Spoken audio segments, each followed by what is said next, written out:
ആശാവർക്കർമാർ എന്ന സ്ഥാനപ്പേര് കേൾക്കാൻ നല്ല രസമുണ്ട്. എന്നാൽ പേരിൽ മാത്രമാണ് പ്രതീക്ഷയുള്ളതെന്നും ജീവിതം ശോകമാണെന്നും പറയുകയാണ് ഒരു കൂട്ടം ആശാവർക്കർമാർ. അക്രഡിറ്റഡ് സോഷ്യൽ ഹെൽത്ത് ആക്ടിവിസ്റ്റ് എന്നതിന്റെ ചുരുക്കപ്പേരാണ് ആശ എന്നത്. 16 വർഷങ്ങൾക്ക് മുൻപാണ് കേരളത്തിൽ ആശാവർക്കർമാരുടെ പ്രവർത്തനം ആരംഭിച്ചത്.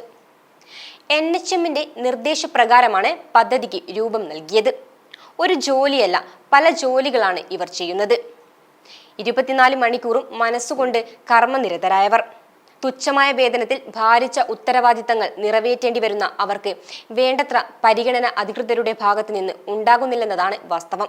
ജോലിക്ക് ആനുപാതികമായി വേതനം ലഭിക്കാത്തതാണ് ഇവരെ ബുദ്ധിമുട്ടിലാക്കുന്നത്. രാവിലെ തുടങ്ങുന്ന ജോലി പലപ്പോഴും രാത്രിയോടെയാണ് അവസാനിക്കുന്നത്. സർക്കാരിന്റെ മിക്ക സർവേകളും നടത്തുന്നതും ഇവരാണ്. ആരോഗ്യവകുപ്പിന്റെ മാനദണ്ഡങ്ങൾ അനുസരിച്ചാണ് ആശാവർക്കർമാർ ജോലി ചെയ്യുന്നത്. 10 മാനദണ്ഡങ്ങൾ പൂർണ്ണമായും പാലിച്ച് ജോലി ചെയ്താൽ 7000 രൂപ വേതനം ലഭിക്കും. മാനദണ്ഡത്തിന്റെ എണ്ണം കുറയുന്നതിനനുസരിച്ച് വേതനവും കുറയും. അതായത് പ്രദേശത്തെ പ്രാഥമികാരോഗ്യ കേന്ദ്രവുമായി ബന്ധപ്പെടുത്തിയാണ് പ്രവർത്തനങ്ങൾ ചിട്ടപ്പെടുത്തിയത്.